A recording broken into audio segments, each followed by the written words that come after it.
Napasmado ang bunganga. Beep, beep, beep, beep, beep. Ang tagalupa na viral ang mukha. Bip, bip, bip, bip, bip. Bumibip, bip, bip, bip, bip, bip, bip, bip, bip, bip, bip na ba? Ang lahat, Martian, Beep, beep, beep, beep. Enrico Pañero, Bip, bip, bip, bip, bip. Beep, beep, beep, Bip, bip, bip, bip, bip. Bip, bip, bip, bip, bip.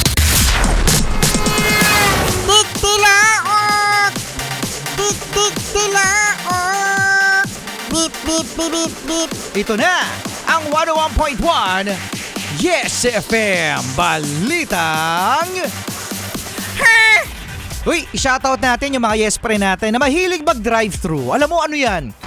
Happy talaga ako mga yes friend kapag nag-drive-thru ako. Ang sarap kumain sa sasakyan. Diba? Ang sarap-sarap kumain mga yes friend habang nagda-drive. Oh, para feel na feel mo talaga no, yung nagda-drive ka, sumusubo ka ng burger, tapos meron kang french fries, pagkatapos meron kang large na soft drinks. Pagkatapos yung pasahero mo, ang kalat! Yung pasahero mo, yung french fries niya, naguhulog-hulog dun sa lapag. Oo nga, no? Ayan, ang sakit kapag may french fries eh. Nahuhulog talaga.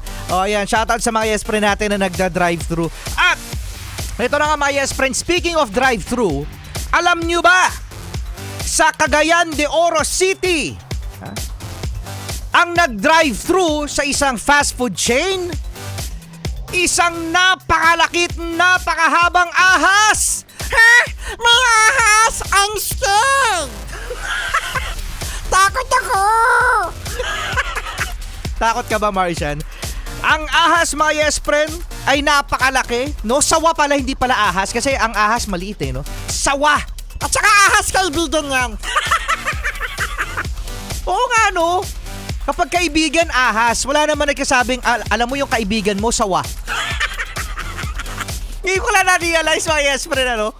O, lahat pala ng mga kaibigan mo na traidor ay ahas. Pero minsan gawin nyo, no? Alam mo yung kaibigan mo, sawa yan. Oo nga. Mula ngayon, na kaibigan mo na nagbabackstab, isa siyang sawahan, di ahas. So ito na nga, makabalik nga tayo dito sa ahas na nag-drive-thru, mga yes friend.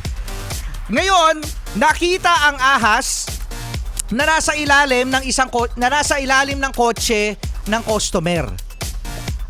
At nag-order! Nag-order yung ahas. Anong order?